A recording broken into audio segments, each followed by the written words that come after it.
जय जिनेन्द्र। Vardhaman education and research institute में आप सभी का बहुत बहुत स्वागत है।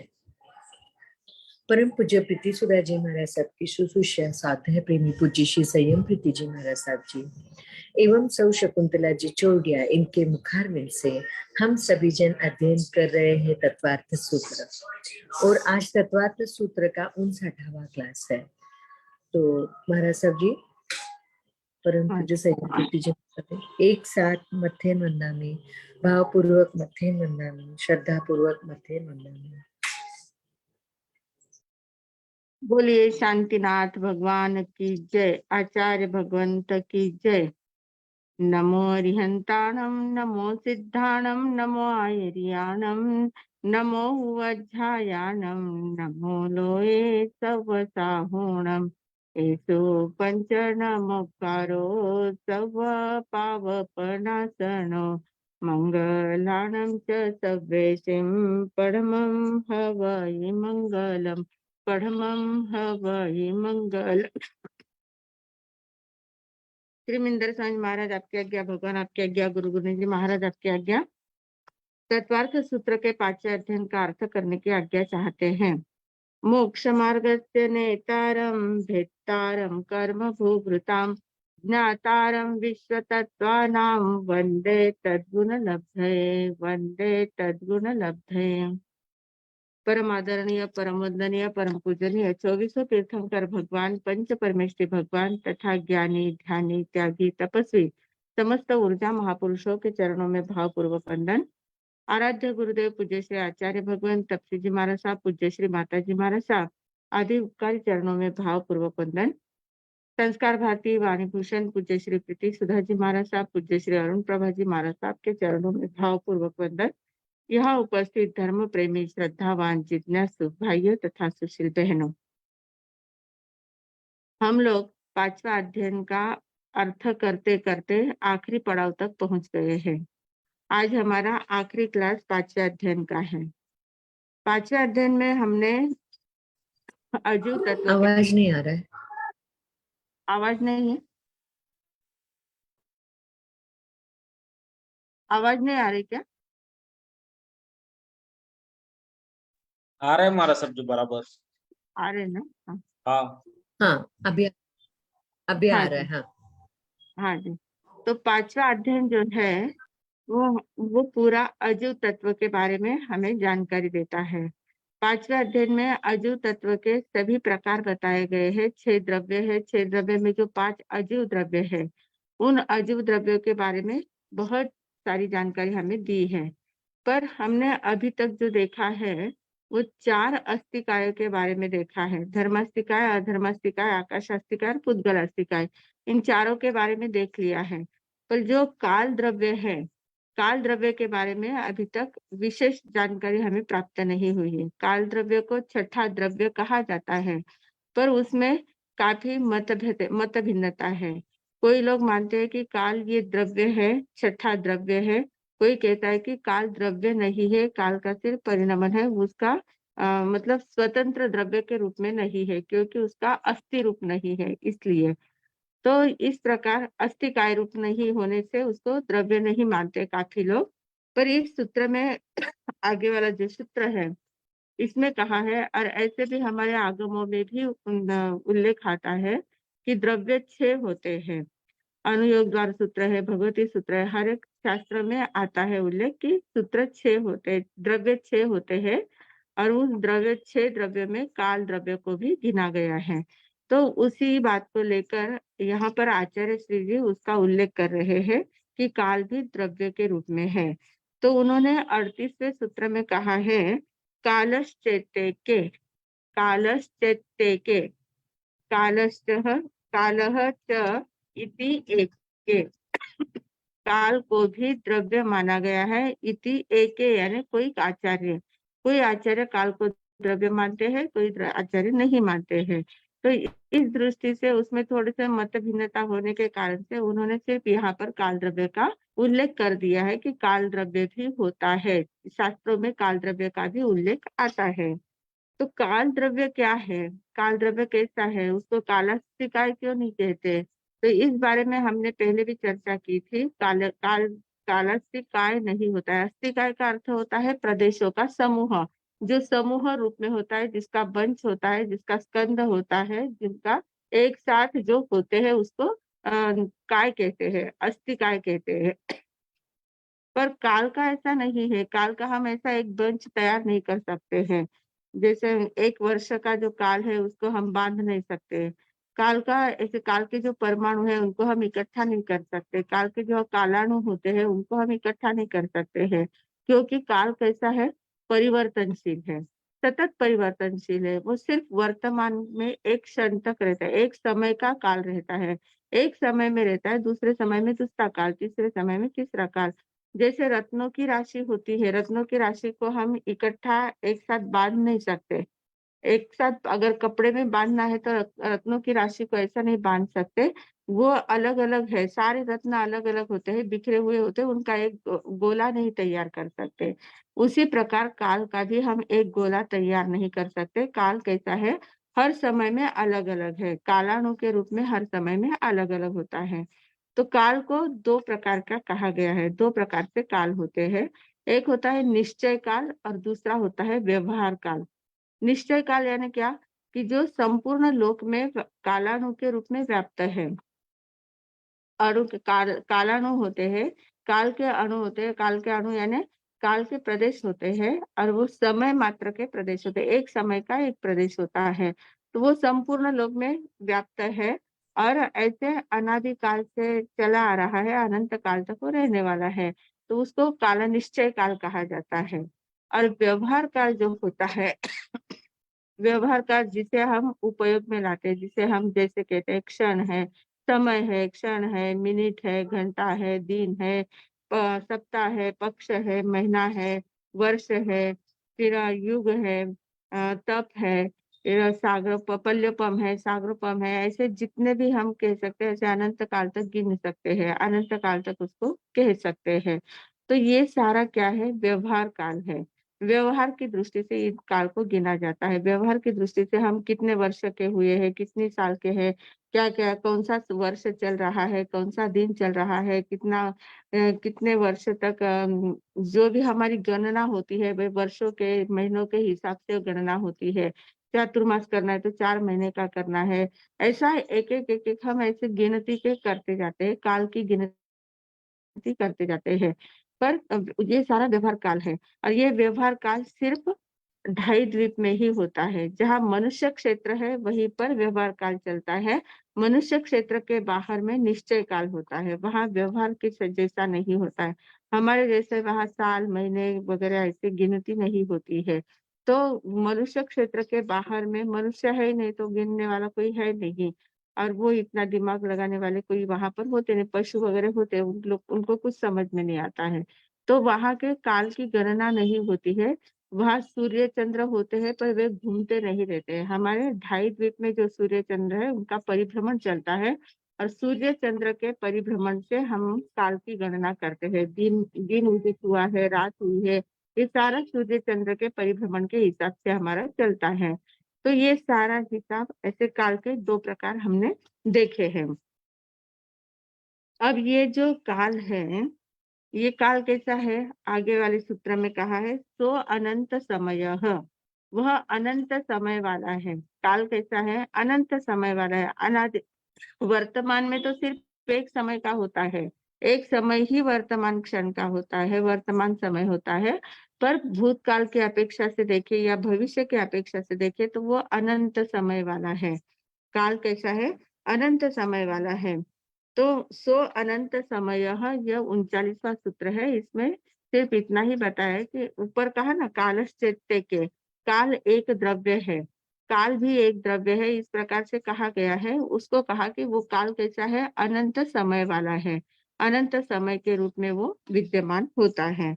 काल का इतना ही बताया गया, 2 सूत्र बताया। और पहले 22वें सूत्र में भी बताया था, वर्तना वर्तना परिणाम क्रिया परत्वा परत्वेच, ऐसा काल का सूत्र वहां पर आया था कि काल का हमारे ऊपर क्या उपकार होता है, काल कैसे वर्तना लक्षण युक्त है, परिणमन होते रहता है, सभी की काल की गणना होती रहती है। जो पुराना है उसको नष्ट करता है, नए को जन्म देता है, नए को पुराना बनाता है, पुराना नष्ट होते जाता है। ये सारा चक्र जो चल रहा है, काल के हिसाब से सारा चक्र चल रहा है। तो ये सारा चक्र काल के हिसाब से हम देख रहे हैं। तो काल का इतनी ही बातें यहाँ पर बताई गई है। अब आगे का जो सूत्र है, आगे के सूत्र में बताया है द्रव्याश्रया निर्गुणा गुणाः। द्रव्याश्रया निर्गुणा गुणाः। अब गुण जो होते हैं, हमने देखे थे, द्रव्य की परिभाषा देखी थी कल। गुण पर्यायवत द्रव्यम, गुण और पर्याय से युक्त जो होता है उसको द्रव्य कहा जाता है, ऐसी द्रव्य की परिभाषा कही थी। अब आज क्या कह रहे हैं कि द्रव्याश्रया निर्गुणा गुणाः, द्रव्य का आश्रय लेकर जो गुण रहते हैं, द्रव्य का आश्रय लेकर जो गुण रहते हैं, वे गुण कैसे होते हैं? वे निर्गुण होते हैं। मतलब गुणों में और गुण नहीं होते हैं। गुणों में एक गुण है तो उसमें एक ही गुण रहेगा, दूसरे और गुण उसमें नहीं आते हैं। क्योंकि अगर गुणों में भी गुण आते जाएंगे, गुणों में भी गुणों को अगर हम कहते जाएंगे तो फिर बहुत अव्यवस्था हो जाएगी। क्योंकि जैसे ज्ञान गुण है, आत्मा में ज्ञान गुण है, ज्ञान गुण है तो फिर एक गुण ज्ञान का है, तो उसमें अगर निर्गुण अगर वो नहीं रहा, सिर्फ ज्ञान का गुण है पर वो बाकी के गुणों को अपने में आश्रय नहीं देता है, वो निर्गुण है। मतलब दूसरे के आश्रय देने वाले, दूसरे गुणों को वो आश्रय नहीं देता है, वो सिर्फ अपने सीमित भाव में रहता है, सीमित गुणों में रहता है। तो ज्ञान गुण है। ज्ञान गुण अगर अगर ये सूत्र हमें नहीं ध्यान में आता है, अगर निर्गुण नहीं कहा गया गुण को, तो फिर क्या होगा कि ज्ञान गुण है, उसमें दर्शन गुण आ जाएगा, चारित्र गुण आ जाएगा, वीर्य गुण आ जाएगा, सुख गुण आ जाएगा, आनंद गुण आ जाएगा। अनंत जितने गुण है वो सारे उसमें प्रवेश कर सकते हैं। तो फिर हम व्यवस्थित प्रदेशों को, गुणों की व्यवस्थित व्याख्या नहीं कर पाएंगे, और गुणों की जो पर्याय निकलती है वो पर्याय भी व्यवस्थित रूप से हम नहीं समझ पाएंगे। और जो अगुण लघुत्व गुण, गुण सामान्य गुण जो कहा गया है, तो फिर उसकी भी परिभाषा बराबर नहीं हो पाएगी। क्योंकि उसमें कहा है कि एक गुण दूसरे गुण के रूप में परिणत नहीं होता है, एक गुण दूसरे गुण में जाता नहीं है, सभी गुणों का अपना अपना अस्तित्व अलग अलग है। तो इन सारी बातों को ध्यान में रखकर यहाँ पर ये सूत्र दिया है कि द्रव्याश्रया निर्गुणा गुणाः।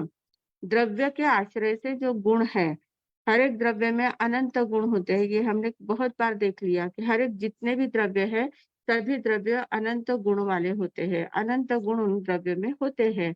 तो वो जो अनंत गुण है, वो गुण निर्गुण रूप में है, उनमें कोई गुण नहीं होते हैं। जो गुण है उसमें वही गुण रहेगा, दूसरा गुण उसमें नहीं आ पाएगा, इसलिए दूसरे गुणों को वो आश्रय नहीं देता है। द्रव्य ने गुणों को आश्रय दिया है, पर गुण दूसरे गुणों को आश्रय नहीं देता है। गुण सिर्फ स्वयं अकेला रहता है, उसमें दूसरे गुणों को वो आश्रय नहीं देता है। साथ में रहते हैं, सभी गुण साथ में रहेंगे, पर एक दूसरे को कोई डिस्टर्ब नहीं करेगा, एक दूसरे में कोई मिलेगा नहीं, एक दूसरे से कोई किनका वास्ता नहीं होता है, सभी स्वतंत्र अस्तित्व वाले होते हैं।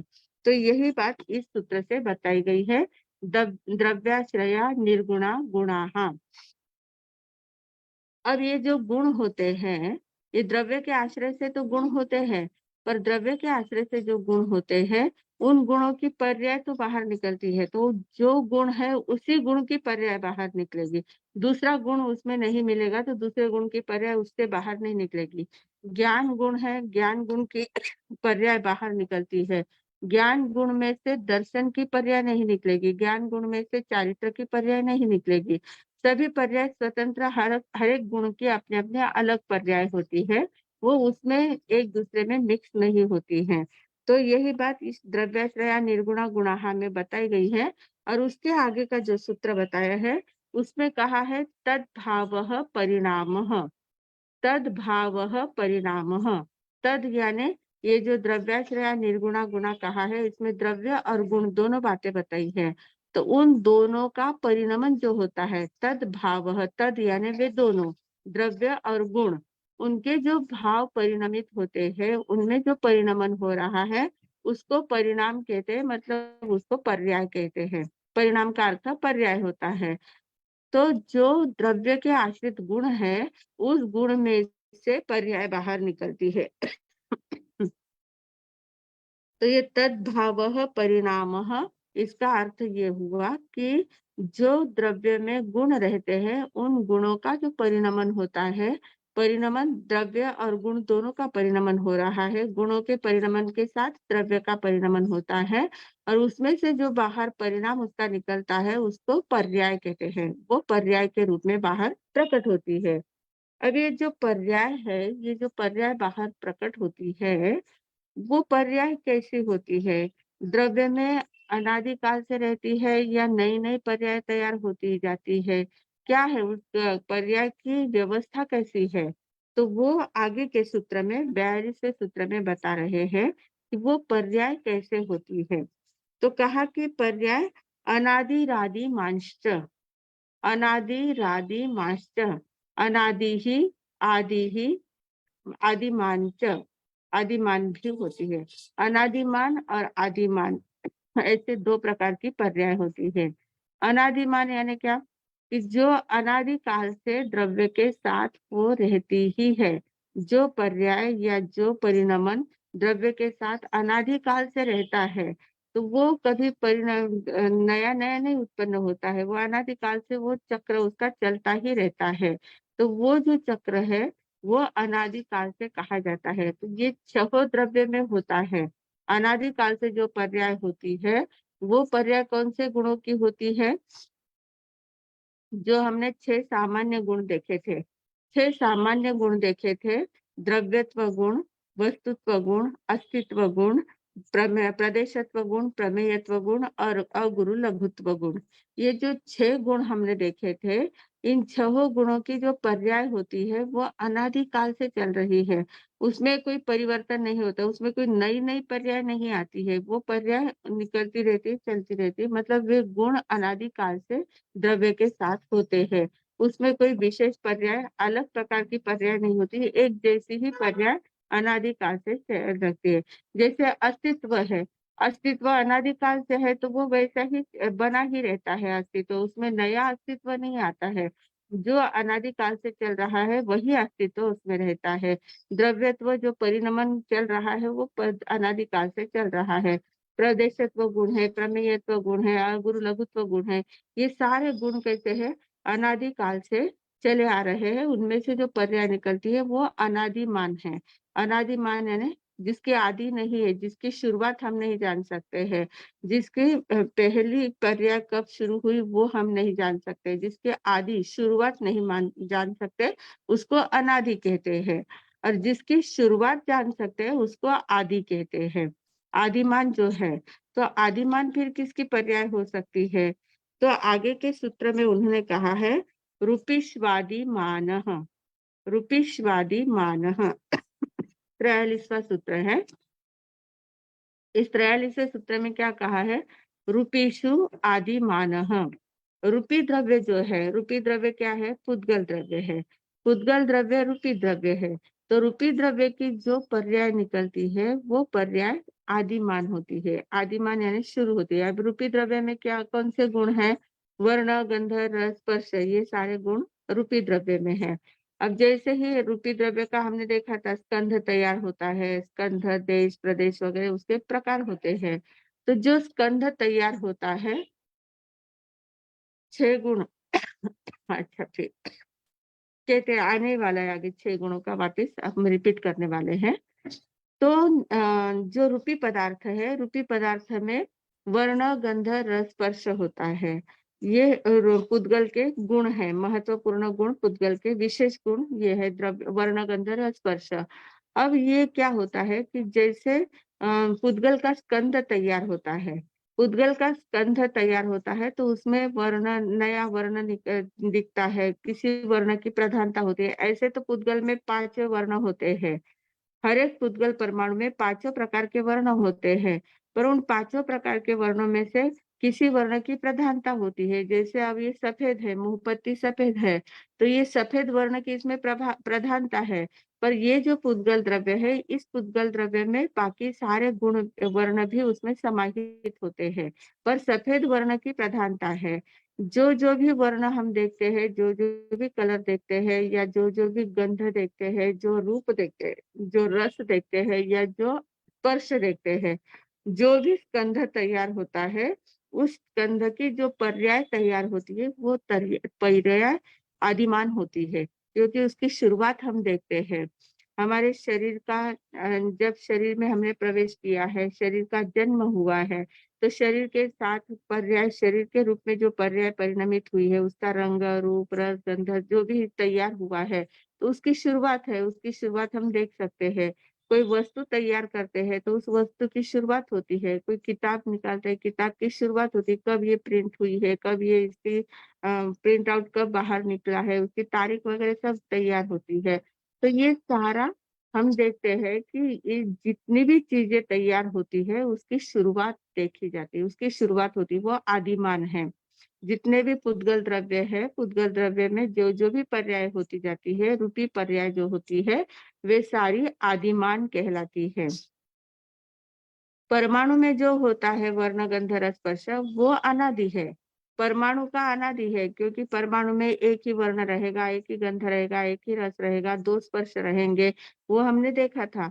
तो परमाणु जो है, परमाणु का अस्तित्व जो है वो अनादि काल से है, उसमें जो गुण है वो अनादि है। पर परमाणु का जब स्कंध बनता है, जब वो रूपी द्रव्य बनता है, आंखों से देखने जैसा होता है, इंद्रिय ग्राह्य बन जाता है, तब वो आदिमान कहलाता है। तो ये आदिमान ध्यान में आ गया। तो परमाणु जो रूपीष्वादिमानः, रूपीषु आदिमानः, रूपी द्रव्य जो होता है, रूपी पुद्गल परमाणु है, उसकी पर्याय आदिमान होती है। अब सिर्फ रूपी पुद्गल की ही पर्याय आदिमान होती है क्या? तो कहते हैं कि नहीं, पुद्गल की ही सिर्फ नहीं होती है। धर्मास्तिका, आकाशास्तिकाएँ जो है, इनकी तो अनादिमान ही होती है, इनमें कोई नई-नई पर्याय तैयार नहीं होती, उनकी जो पूर्वापार चली आ रही है वही पर्याय होती है, उसमें विशेष भेद कुछ नहीं होता है। जो जैसा है वैसा की वैसी वो रहती है, उनका जो अनादिकाल से रवैया चल रहा है वैसा ही चलता है, उसमें कोई परिवर्तन नहीं आता है। काल द्रव्य में भी कोई परिवर्तन नहीं आता है। काल द्रव्य हर समय में नई पर्याय उसमें उत्पन्न होती है, पर वो पर्याय पकड़ में नहीं आती। हम हर समय को नहीं पकड़ पाते हैं, समय की पर्याय को नहीं पकड़ पाते हैं, और काल द्रव्य रूपी नहीं है, इसलिए उसको हम सिर्फ महसूस करते, उसकी गिनती कर सकते हैं। इतने वर्ष हो गए, इतने महीने हो गए, इतने साल हो गए, इतने युग बीत गए, उत्सर्पिणी काल हो गया, अवसर्पिणी काल हो गया, ये सारा हम गिनते जाते हैं। पर काल द्रव्य की पर्याय को हम पकड़ नहीं पाते हैं, वो भी अनादिकाल से चली आ रही है। तो फिर पुद्गल द्रव्य में हम रूपी जो पदार्थ है, उसका तो स्कंध जब बनता है, उसके आदिमान देख लिया, वो ध्यान में आ गया। पर उसके आगे जीव द्रव्य जो है, जीव द्रव्य में भी 2 प्रकार की पर्याय ऐसी है कि जो आदिमान है, बाकी तो अनादि है। मतलब ज्ञान, दर्शन, चारित्र, गुण, वीर्य आदि सब जो पर्याय है वो सारी अनादि काल से है। अनादि काल से जीव में वे पर्याय रहती ही है, वे गुण रहते ही है, उसमें नयापन नहीं रहता है। पर 2 प्रकार की पर्याय जो है वो आदिमान हो सकती है। तो कौन सी 2 प्रकार की पर्याय है? तो उसके लिए आखिरी सूत्र उन्होंने दिया है, योगोपयोगौ जीवेषु, योगोपयोगौ जीवेषु, योग और उपयोग, ये 2 पर्याय जो है, ये जीवेषु यानी जीव तत्व में योग और उपयोग पर्याय जो है वो आदिमान हो सकती है, आदिमान होती है। अब योग उपयोग यानी क्या? योग का अर्थ क्या होता है? योग 2 प्रकार का होता है। योग ऐसे हम कहते हैं ना, मन, वचन, काया का जो व्यापार होता है उसको योग कहते हैं। पर ये योग 2 प्रकार का होता है, एक द्रव्य योग, एक भाव योग। द्रव्य योग यानी मन, वचन, काया का जो व्यापार चलता है उसको द्रव्य योग कहते हैं। और भाव योग किसे कहते हैं? कि ये जो मन, वचन, काया का व्यापार चलता है ना, इससे हमारे आत्मा में स्पंदन निर्माण होता है, आत्मा परिस्पंदित होती है। जितना मन, वचन, काया का व्यापार चलता है, उतने प्रमाण में आत्मा में परिस्पंदन होता जाता है। तो आत्मा का जो परिस्पंदन है उसको भाव योग कहते हैं। आत्मा के परिस्पंदन को भाव योग कहते हैं, और मन, वचन, काया का जो व्यापार है इसको द्रव्य योग कहते हैं। ये 2 प्रकार के योग हो गए, मुख्यतः 2 प्रकार के योग हो गए। तो जो भाव योग है ना, भाव योग अनादिकालीन है, भाव योग में आदि मान नहीं, उसकी शुरुआत नहीं कह सकते, वो अनादिकाल से चला आ रहा है, क्योंकि अनादिकाल से परिस्पंदन आत्मा में हो रहा है। जब जिस भाव में जिस जहाँ जहाँ भी आत्मा परिभ्रमण कर रही है, संसार अवस्था में जहाँ जहाँ भी जाती है, वहाँ मन वचन काया में से कुछ न कुछ उसको मिलता ही रहता है और उसमें उसका परिवर्तन चालू ही रहता है। तो वो अनादिकाल से वो चल रहा है भाव योग। पर द्रव्य योग जो है, द्रव्य योग आदिमान है। द्रव्य योग यानी क्या? मन वचन काया का व्यापार। अब ये जो द्रव्य योग, ऐसे तो 3 प्रकार से हम कहते हैं, मन वचन काया। योग कहा तो हम मन वचन काया कहते हैं, पर इसके 15 भेद होते हैं। मन वचन काया का जो योग है, इस द्रव्य योग के 15 भेद होते हैं। कौन से 15 भेद होते हैं? हम 25 बोल के थोपड़े में बहुत बार पढ़ते हैं और पढ़ा हुआ है सभी ने। 4 मन के, 4 वचन के और 7 काया के, ऐसे 15 भेद होते हैं। थोड़ा सा हमारा 25 बोल का भी रिवीजन हो जाएगा। इसको थोड़ा सा हम देखने का प्रयास कर रहे हैं। तो 4 मन के 4 भेद कौन से हैं? सत्य मनोयोग, असत्य मनोयोग, मिश्र मनोयोग और व्यवहार मनोयोग। ये 4 मन के योग हैं। तो सत्य मनोयोग यानी क्या? मन में सत्य बातों का चिंतन करना, सत तत्व का चिंतन करना।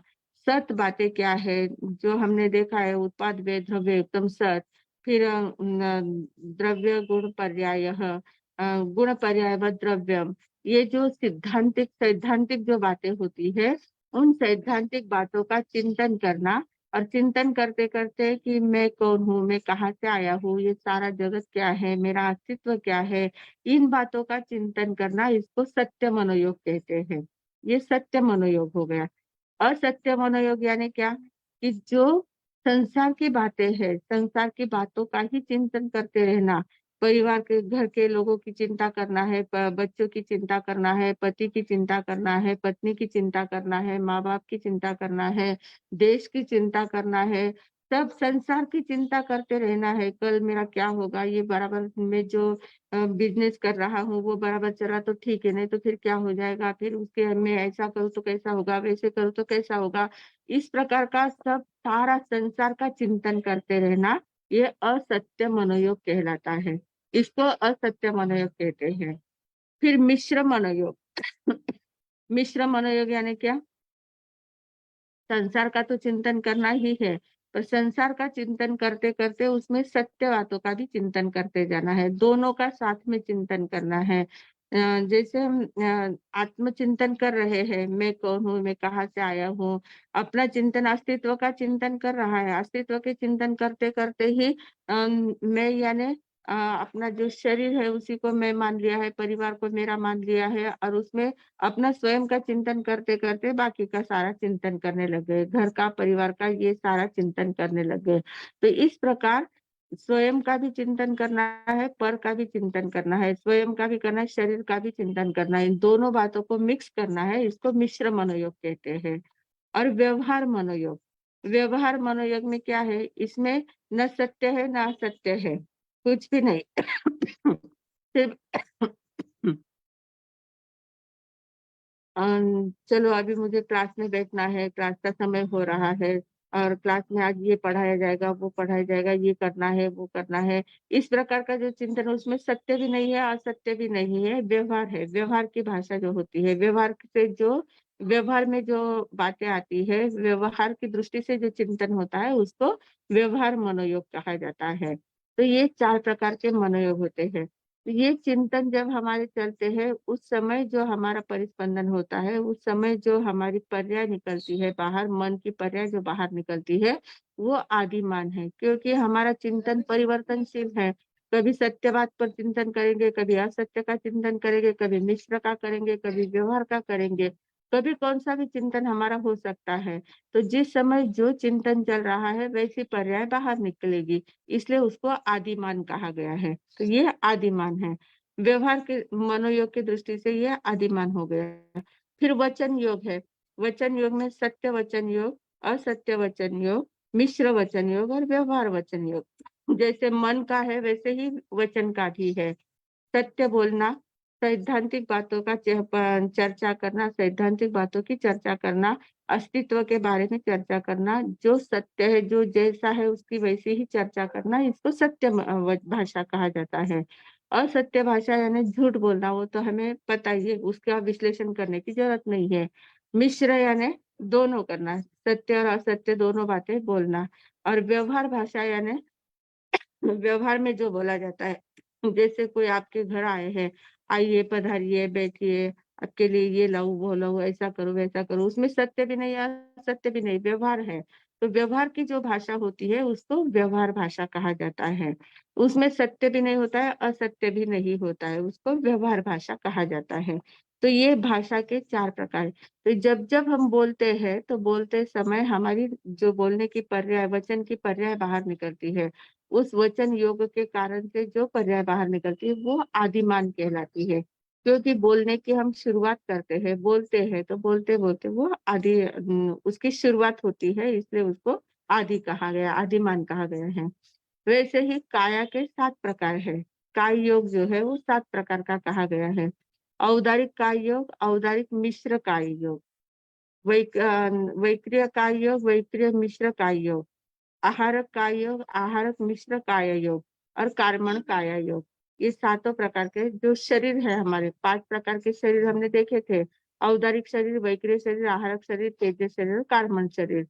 तो तेजस की तो पर्याय नहीं होती है। तेजस मतलब वो सिर्फ गर्मी के रूप में होता है। हमारे शरीर में जो तेज उत्पन्न करने वाला शरीर है वो तेजस शरीर, वो सूक्ष्म होता है। पर औदारिक शरीर के द्वारा जो भी हम व्यापार करते हैं, औदारिक शरीर से जो भी हमारी हलचल होती है, जो भी करते हैं, वो औदारिक काय योग कहलाता है। औदारिक मिश्र काय योग यानी क्या है? औदारिक शरीर में से कभी हमने वैक्रिय लब्धि प्राप्त कर ली है, आहारक लब्धि प्राप्त कर ली है, तो औदारिक में से वैक्रिय शरीर तैयार करते हैं, तो औदारिक मिश्र, 2 शरीर एक साथ मिश्र हो जाते हैं। या कार्मण और औदारिक दोनों शरीर मिश्र हो जाते हैं, दोनों का साथ में जैसे कर्मों का उदय आया है वैसा हमारा कार्य क्रिया हो रही है शरीर के द्वारा। तो इस प्रकार औदारिक मिश्र ही होता है। वैसे ही वैक्रिय शरीर के द्वारा देवी देवता है, नारकी के जीव है, उनके द्वारा जो भी क्रिया होती है वो वैक्रिय काय योग कहलाता है। और वैक्रिय मिश्र काय योग यानी कार्बन के साथ वैक्रिय मिला है, बस कार्बन के साथ जब वैक्रिय मिलता है तब वैक्रिय काय योग, मिश्र काय योग होता है। या औदारिक शरीर वाले जब वैक्रिय शरीर तैयार करते हैं तो वो वैक्रिय मिश्र काय योग भी कहलाता है, औदारिक मिश्र काय योग भी कहलाता है। ऐसे ही आहारक योग, जब मुनिराज शरीर में से पुतला निकालते हैं, प्रश्न पूछने के लिए भेजते हैं, वापस निकालते हैं, उसको आहारक शरीर कहा जाता है। तो वो आहारक शरीर जो जाता है आता है, जो क्रिया करता है, वो आहारक काय योग कहलाता है। और वो शरीर जब शरीर औदारिक में से बाहर निकलता है तब औदारिक मिश्र काय योग होता है, और वो वापिस आके औदारिक शरीर में वापिस जब मिल जाता है तो आहारक मिश्र काय योग कहलाता है। तो इस प्रकार ये काय योग होते हैं। और कार्मण काय योग यानी जब हम एक गति में से दूसरे गति में जाते हैं तो रास्ते में हमारा कार्बन शरीर रहता है। कार्बन शरीर के आधार पर ही हमारी गति होती है, एक स्थान से दूसरे स्थान पर हम जाते हैं तब कार्बन शरीर सक्रिय रहता है, तो इसलिए कार्बन काय योग कहा जाता है। तो इस प्रकार ये 7 प्रकार के योग है। तो इन सातों योगों का भी शुरुआत होती है। कभी औदार्य की शुरुआत होती है, वैक्रिय की शुरुआत होती है, आहारक की शुरुआत होती है, कार्बन की शुरुआत होती है, तीनों के मिश्र की शुरुआत होती है, तो वो सभी आदिमान है। तो जिस समय ये क्रियाएं होती रहती है उसको आदिमान कहा जाता है। तो योग योग 15 योग कहे गए हैं। योग का व्यापार जब होता है, मन वचन काया का व्यापार जब होता है तो उसकी शुरुआत होती है, इसलिए उसको आदिमान कहा गया है। अब जैसे योग का होता है वैसे उपयोग का भी होता है। उपयोग की भी शुरुआत होती है। उपयोग यानी कि क्या है? उपयोग 2 प्रकार का, साकार उपयोग, अनाकार निराकार उपयोग। साकार उपयोग यानी ज्ञान, निराकार उपयोग यानी दर्शन। अब ऐसे उपयोग के भेद 12 भेद कहे गए हैं। 25 बोल के थोपड़े में हम सुनते हैं, 12 भेद उपयोग के होते हैं। तो 12 भेद कौन से होते हैं? ज्ञान के और दर्शन के भेद है। तो ज्ञान के 5 प्रकार का ज्ञान है। ज्ञान 5 है, मति ज्ञान, श्रुति ज्ञान, अवधि ज्ञान, मन परिज्ञान और केवल ज्ञान। 5 प्रकार का ज्ञान है। तो इन पांचों प्रकार के ज्ञान की शुरुआत होती है, क्योंकि जैसे जैसे हमें बोध प्राप्त करते हैं तो उसकी शुरुआत होती ही जाती है, इसलिए वो आदिमान कहलाता है। 5 ज्ञान होते हैं, 3 अज्ञान होते हैं, मति अज्ञान, श्रुत अज्ञान और अवधि अज्ञान या विभंग ज्ञान भी उसको कहते हैं। तो जब हमारी दृष्टि मिथ्या रहती है, मिथ्या दृष्टि, मिथ्यात्व अवस्था में जब तक हम है, तब तक हमारा ज्ञान अज्ञान के रूप में होता है। मति ज्ञान, श्रुति ज्ञान या अवधि ज्ञान, तीनों ज्ञान अज्ञान के रूप में होते हैं जब तक हमारी दृष्टि मिथ्या है। जब हमारी दृष्टि सम्यक बन जाती है, हम सम्यक दर्शन हमें प्राप्त हो जाता है, तो यही ज्ञान हमारा सम्यक ज्ञान हो जाता है, तो ज्ञान रूप में परिणत होता है। मिथ्यात्व अवस्था में तब तक अज्ञान के रूप में है और मिथ्या सम्यक्त्व आने के बाद वही ज्ञान के रूप में परिणत हो जाता है। तो इसकी शुरुआत होती है, तो इस शुरुआत होने के कारण से इसको आदिमान कहा जाता है। 5 प्रकार के ज्ञान, 3 अज्ञान, ये 8 भेद हो गए। फिर है 4 दर्शन। 4 दर्शन कौन से है? चक्षु दर्शन, अचक्षु दर्शन, अवधि दर्शन और केवल दर्शन। चक्षु दर्शन यानी आंखों के द्वारा जो देखा जाता है, हम आंखों से देखते हैं तो वो चक्षु दर्शन हो गया। अचक्षु दर्शन यानी आंखों को छोड़कर बाकी इंद्रियों के द्वारा जो महसूस करते हैं, इंद्रियों के द्वारा जो ज्ञान ग्रहण करते हैं, उसको अचक्षु दर्शन कहते हैं। तो ये सारा चक्षु दर्शन है या अचक्षु दर्शन है। कान से सुनते हैं, नाक से सूंघते हैं, जीभ से चखते हैं, स्पर्श से स्पर्श करते हैं, तो ये सारा जो होता है इसको अचक्षु दर्शन कहा जाता है। फिर अवधि दर्शन, अवधि ज्ञान प्राप्त होने से पहले अवधि दर्शन होता है, फिर अवधि ज्ञान होता है। पहले सामान्य उपयोग होता है, फिर विशेष उपयोग होता है, इसलिए अवधि दर्शन, अवधि ज्ञान के साथ अवधि दर्शन होता है। और केवल दर्शन, केवल दर्शन जो है वो केवल ज्ञान और केवल दर्शन दोनों साथ में होते हैं। केवल ज्ञान के समय ऐसा नहीं कि पहले केवल दर्शन हुआ बाद में केवल ज्ञान हुआ, ऐसा नहीं, ज्ञान और दर्शन दोनों साथ में होते हैं, तो ये केवल दर्शन तक है। तो ये सारे जो है, इन सभी की शुरुआत होती है। मति ज्ञान की शुरुआत है, श्रुति ज्ञान की शुरुआत होती है, अवधि ज्ञान की शुरुआत होती है, मन परिज्ञान की शुरुआत होती है, केवल ज्ञान की शुरुआत होती है। इस सभी जो ज्ञान है इनकी शुरुआत होती है, इसलिए इसको आदिमान कहा गया है। इन पर्यायों को आदिमान कहा गया है। तो इस प्रकार ये दोनों जीव और पुद्गल, इन दोनों की जो पर्याय है, ये पर्याय आदिमान हो सकती है। अनादिकाल से 6 द्रव्य की पर्याय चल रही है, 6 द्रव्यों की 6 सामान्य गुण है उसकी पर्याय चल रही है, वो अनादिकाल से है। पर आदिकाल से ये पुद्गल के स्कंध रूप की भी आदि आदि रूप होती है और योग और उपयोग के जीव की आदि पर्याय होती है। अब 6 पर्याय जो 6 सामान्य गुण हमने शुरू में देखे थे, पहला जब इसका क्लास लिया था हमने, 5वें अध्याय का जो पहला क्लास लिया था, पहले क्लास के समय हमने 6 सामान्य गुण का वर्णन किया था। उसमें पहला गुण होता है अस्तित्व गुण। अस्तित्व गुण ये 6 द्रव्य में होता है, क्योंकि अस्तित्व उसका होता ही, अस्तित्व यानी पहले था, अभी है और अनंत काल तक रहने वाला है। अनादि अनंत जो होता है, जिसका अस्तित्व होता है, जो होता है, जिस जो होता है उसको अस्तित्व कहते हैं। तो ये अस्तित्व गुण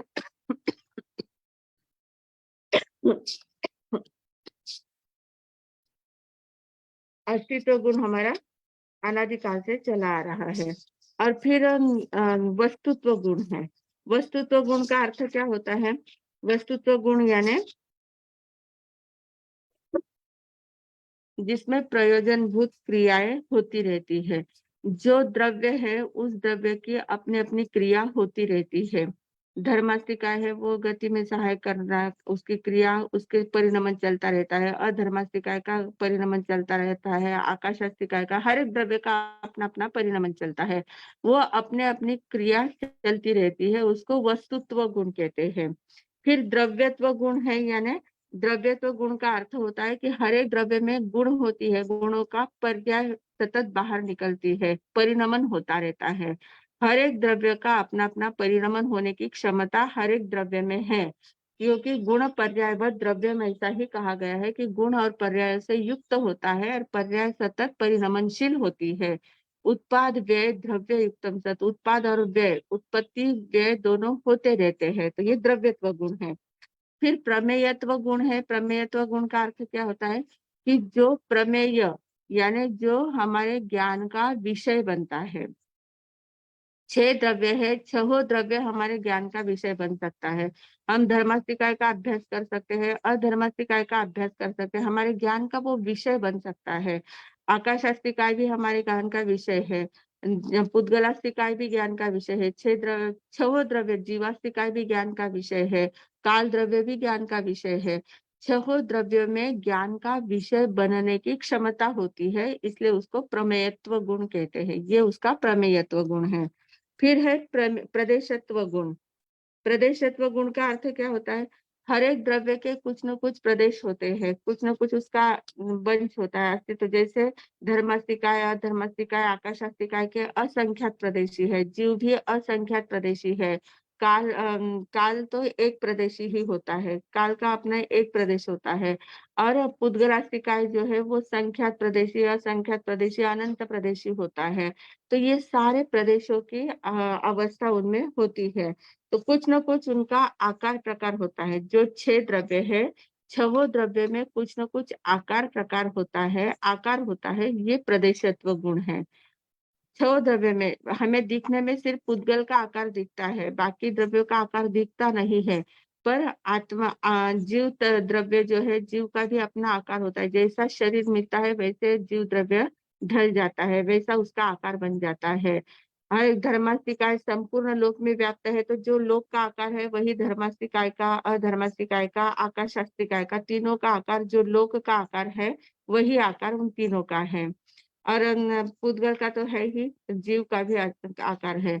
और काल द्रव्य जो है, काल द्रव्य भी संपूर्ण लोक में व्याप्त है, कालाणु जो है वो संपूर्ण लोक में व्याप्त है, इसलिए उसका भी आकार है। तो 6 द्रव्य में प्रदेशत्व गुण है, मतलब उसका आकार कुछ न कुछ होता ही है। और एक है अगुरु लघुत्व गुण। अगुरु लघुत्व गुण का अर्थ क्या होता है कि एक द्रव्य दूसरे द्रव्य के रूप में परिणत नहीं होता है, साथ में रहते हैं। शरीर और आत्मा दोनों साथ में रहते हैं, पर शरीर आत्मा रूप नहीं बनता है, आत्मा शरीर रूप नहीं बनता है, दोनों का अस्तित्व एकदम अलग रहता है।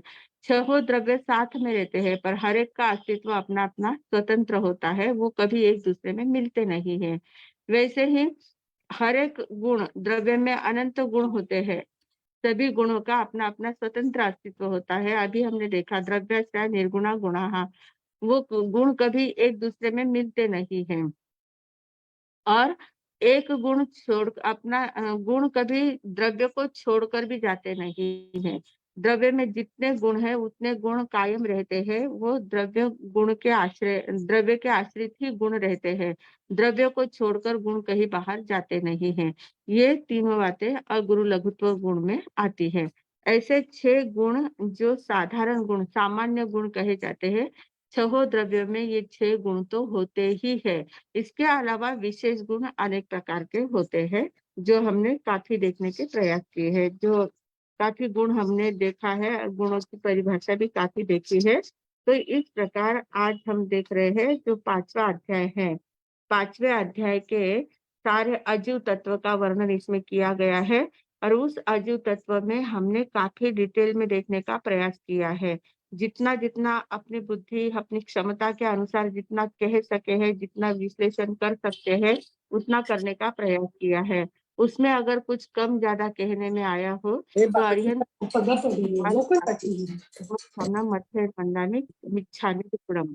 और इस प्रकार आज हमारा 5वां अध्ययन पूर्ण हो चुका है। अब 6ठा अध्ययन देखेंगे, कब शुरू करना है, कैसे करना है, वो आगे अपन आपको समाचार दिए जाएंगे। ओम शांति। मध्य हाँ। मंडल सभी जिज्ञासु साधकों को भावपूर्वक नमस्कार। अभी हमने द्रव्य, पर्याय, काल, 6 द्रव्य के बारे में बहुत सारी जानकारी ली, लेकिन आज हमने देखा था काल द्रव्य। काल द्रव्य को वर्तना, पर्याय सब होते हुए भी उनको धर्मस्तिकाय, अधर्मस्तिकाय के समान उनमें द्रव्यत्व का विधान नहीं किया था। लेकिन आचार्य ने इस पर विवरण दिया हुआ है कि काल एक द्रव्य है और वो कैसा है, अनंत समय वाला है। अनंत समय वाला किस दृष्टि से, भूतकाल यानी अनंत काल जो बीत गए, भूतकाल की दृष्टि से बताया कि वो कैसा है, अनागत काल के लिए वो कैसा है, अनंत समय वाला, यानी उसमें अनंत समय का गुण तो रहता है, लेकिन वर्तमान में वो प्रदेशों का समूह नहीं है। वर्तमान में हर एक क्षण में उनके प्रदेश क्या होते हैं, बदलते रहते हैं। एक प्रदेश ही होता है, बाकी के जैसे असंख्यात अनंत प्रदेश होते हैं, वैसा काल द्रव्य एक प्रदेश ही होता है। तो यह महत्वपूर्ण बात आज हमने देखी है कि काल अनंत समय वाला। अभी काल के भी दो प्रकार बताए कि निश्चय काल और व्यवहार काल। निश्चय काल यानी अनंत समय वाला है। व्यवहार काल से अगर हम देखते हैं तो रात, दिन, पक्ष, महीना, वर्ष, जो कुछ हम भेद करते हैं तो किसके दृष्टि से होता है, व्यवहार काल से।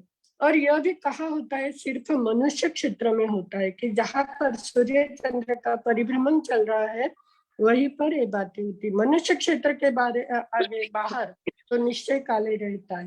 2.5 द्वीप के 15 क्षेत्रों में ये क्या होता है, व्यवहार काल रहता है। अभी इसके आगे बताया है कि द्रव्य के बारे में जो जानकारी दी, तो द्रव्य कैसा होता है, गुण पर्याय से युक्त होता है और द्रव्य का आश्रय लेकर अनंत गुण रहते हैं वो, लेकिन वो कैसे एक दूसरे से मिलते जुलते नहीं, सभी का अपना अपना अस्तित्व होता है। जो गुण मुख्य गुण है वो प्रधानता से कहा जाता है, बाकी के उसमें साथ रहते हैं लेकिन उसको निर्गुण कहा जाता है। और अगर एक गुण में दूसरे गुण गिनते जाएंगे तो सारी अव्यवस्था हो जाएगी। ज्ञान में दर्शन, दर्शन में चारित्र, अगर ऐसा करते गए तो उसकी परिभाषा करनी भी हमारे लिए मुश्किल हो जाएगी। इसलिए कैसा है, सभी का स्वतंत्र अस्तित्व है। अभी हमारे साहब ने ये भी बताया कि सभी गुणों का अस्तित्व अलग होता है, फिर भी उनकी परिभाषा हम नहीं बनाते जाएंगे, क्योंकि अगर एक दूसरे में मिलाया तो। और द्रव्य अनंत गुण वाले होते हैं, उनमें गुण तो होते ही नहीं है, इसलिए उनको क्या कहा जाता है, निर्गुण कहा जाता है। जो गुण होता है उसकी ही पर्याय निकलती है। अभी द्रव्य गुण जो भाव होता है उसमें जिसका परिणाम होता है, निकलता है, उसे क्या कहते हैं, पर्याय कहते हैं। आज द्रव्य की पर्यायी व्यवस्था कैसी होती, अनादि का अनादिमान और आदिमान। अभी यह बताते बताते हमारे सब ने हमें द्रव्य के 6 प्रमुख सामान्य गुण बताए हैं। अभी सामान्य गुण सभी को अच्छी तरह से समझ गए, क्योंकि हमारे सब ने उसका विश्लेषण बहुत अच्छी तरह से किया। फिर भी हम देख लेते हैं कि अस्तित्व की जो होता है उसको अस्तित्व कहते हैं। फिर जो द्रव्यत्व है, तो द्रव्य तो कैसा है कि जिसके प्रयोजनभूत कुछ क्रिया होती है उसको द्रव्यत्व कहते हैं। फिर उसके आगे है वस्तुत्व। हर द्रव्य में गुण पर्याय होती है, उसका परिणामन होता ही रहता है। प्रदेशत्व के लिए क्या बताया कि हर एक द्रव्य का आकार प्रकार रहता है। और अगरु लघुत्व कैसा बताया है कि जो साथ में रहते हैं लेकिन सभी का अस्तित्व अलग होता है। तो ये सामान्य गुण अभी सभी के हमारे, क्योंकि आज वापिस रिवीजन हो गई है, इसलिए सामान्य गुण सभी के ध्यान में आए हैं। द्रव्यत्व, प्रदेशत्व, प्रमेयत्व, अस्तित्व, अगरु लघुत्व, ये सारे द्रव्य के नाम हम सभी के अभी याद हो गए, क्योंकि हमारा अभ्यास वर्ग चल रहा है। बार बार जो सुनते हैं तो बातें हमारी कैसे ध्यान में रहती है। अभी एक पर बताया कि आदिमान और अनादिमान।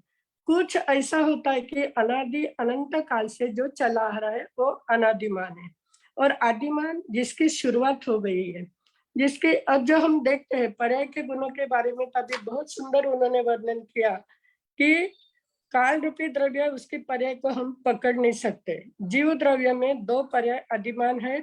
जीव ज्ञान अनादि अनंत काल से तो है, लेकिन और भी उसके क्या ये बताए कि योग और उपयोग। योग के भी कितने प्रकार बताए, 2 प्रकार बताए, द्रव्य योग और भाव योग। द्रव्य योग यानी क्या, मन वचन काया का जो व्यापार चल रहा है उसको द्रव्य योग कहते हैं। और भाव योग किसे कहते हैं कि मन वचन काया के व्यापार से आत्मा में जो स्पंदन होता है उसको क्या कहा जाता है, भाव योग कहा जाता है। द्रव्य योग आदिमान है और भाव योग कैसा है, अनादिमान है। उसी प्रकार इस काय के भी अभी चिंतन परिवर्तन, काय के भी अभी बताए 15 भेद बताए, 4 मन के, 4 वचन के और 7 काय के, उसका विश्लेषण। क्योंकि यहाँ पर जो भी सुन रहे हैं बहुत सारे, सभी अभी ज्ञानी हो गए हैं, सभी को ये सारे प्रकार मालूम है, 4 मन के, 4 वचन के और 7 काय के, और उसका विश्लेषण अभी हमारे सबने बहुत अच्छी तरह से किया है। अभी हमारा चिंतन कैसा होता है, परिवर्तनशील होता है। जिस समय जैसी चिंतन होता है वैसी हमारी क्या होती है, पर्याय निकलती है। इसलिए वो क्या है, आदिमा। यानी आज हमें नया क्या सुना है हमने कि द्रव्य के 2 प्रकार, द्रव्य योग, भाव योग। उपयोग के 2 प्रकार, साकार योग और निराकार योग। साकार योग यानी ज्ञान और निराकार योग यानी दर्शन। और ये काल कैसा है, अनंत समय वाला है। और काल के जो 6 द्रव्य, अभी यह विषय हमारा पूरा हो रहा है आज, क्योंकि पूर्णाहुति हो गई है। तो जो 6 द्रव्य है उसके सामान्य गुण जो हमारे सब ने अभी विस्तार से कहे, तो ये सारी बातें हमने अच्छी तरह से सुनी है, अच्छी तरह से समझी है। तो यह अजीव तत्व मुझे लगता है कि सभी के विशेष रूप से ध्यान में आ गया। बहुत सारा डिटेल में लिया है, कई बार उसकी ये भी हो गई है, रिवीजन भी हो गई है। तो सभी इस पर चिंतन करके अभी कल से जो नया विषय, अगले सोमवार से जो नया विषय होगा उस पर हम क्या करेंगे, हमारा लक्ष्य केंद्रित करेंगे। इसी मंगल भावना के साथ मैं विराम देती हूँ।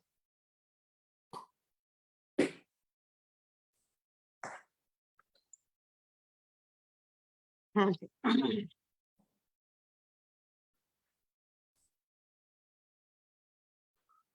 अभी किसी के पचकान करवा ले, हाथ जोड़ लो। ओम शांति शांति शांति। उगय सूर्य नवकारशी पोरशी 1.5 पोरशी 2 पोरशी आपापल्या धारणाप्रमाणे उपेक्षित पचकान असनम पाणम खायमम सायमम अनर्थना भोजनम सहसागरणम सवसमाही वत्यागरणम ओसिरे ओसिरे ओसिरे। कल का ब्यासना अगर किसी का है तो हाथ जोड़ ले। ओम शांति शांति शांति। उगे से ब्यासना 2 टक उपरांत दिवसना 3 रातना 24 पचखान अनर्थना भोजनम सहसागरणम सवसमाही वत्यागरणम ओसिरे ओसिरे ओसिरे। कल का एकाच अगर है किसी का, ओम शांति शांति शांति। उगे सूर्य एकाचनारा 1 टक उपरांत दिवसना 3 रातना 24 पचखान अनर्थना भोजनम सहसागरणम सवसमाही वत्यागरणम ओसिरे ओसिरे ओसिरे। कल का हो गया 55, तो काफी हो गए हैं। मंगल पाठ का है, वो है क्या, अर्चना या है ना, है। एक हैंड रेज है, उनका सिर्फ देखते हैं। हाँ। रितेश जी,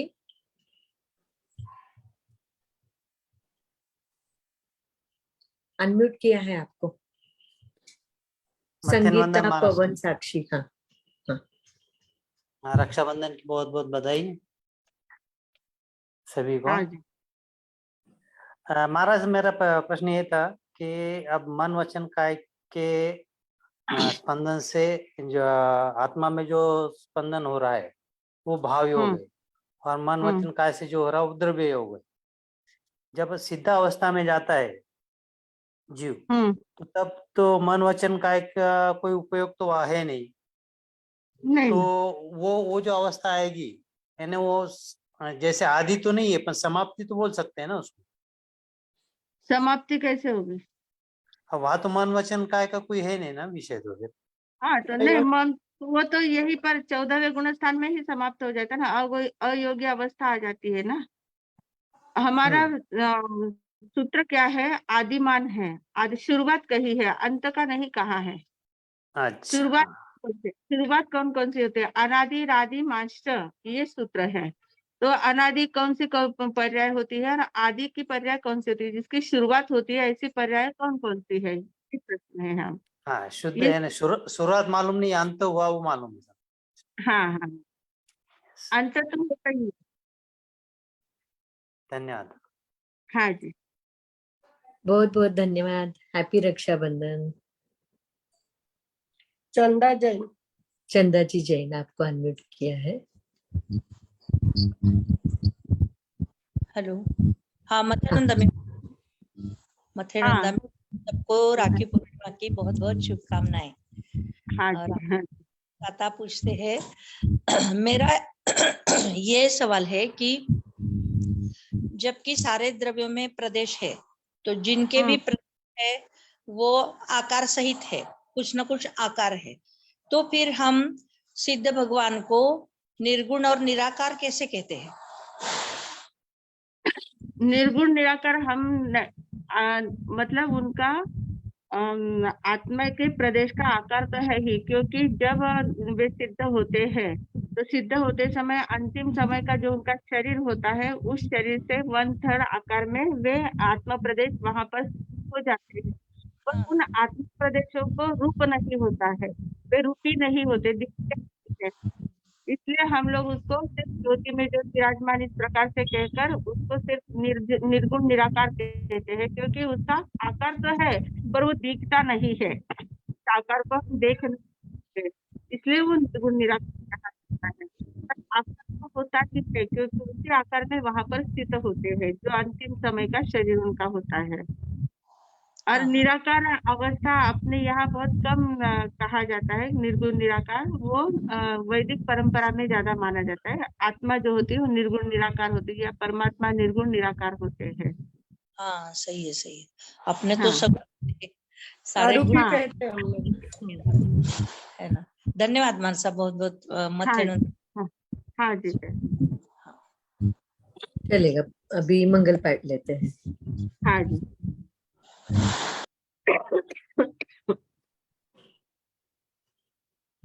ओम शांति शांति शांति। गुरुदेव की आज्ञा से चत्तारी मंगलम अर्हंता मंगलम सिद्धा मंगलम साहू मंगलम केवली पन्नतो धम्मो मंगलम। चत्तारी लघुत्तमा अर्हंता लघुत्तमा सिद्धा लघुत्तमा साहू लघुत्तमा केवली पन्नतो धम्मो लघुत्तमो। चत्तारी शरणम पवज्जामि अर्हंते शरणम पवज्जामि सिद्धे शरणम पवज्जामि साहू शरणम पवज्जामि केवली पन्नतम धम्मम शरणम पवज्जामि। 4 मंगल 4 उत्तम 4 शरणा दुख हरना सुख करना वरण शरणा कोई जो भवी प्राणी आदरे तो अक्षय अमर पद होय। बोले भगवान महावीर स्वामी जय। आचार्य भगवंत की जय। पूज्य श्री माता जी महाराज साहब की जय। संस्कार भारती वाणी भूषण पूज्य श्री प्रीति सुधा जी महाराज साहब की जय। सब साधु संतन की जय। आज के आनंद की जय। हाँ, परम पूज्य संयम प्रीति जी महाराज साहब जी की बहुत बहुत धन्यवाद, आभार आभार आभार। अब हम मिलेंगे सोमवार रात 8:30 बजे। सभी को शुभ रात्रि।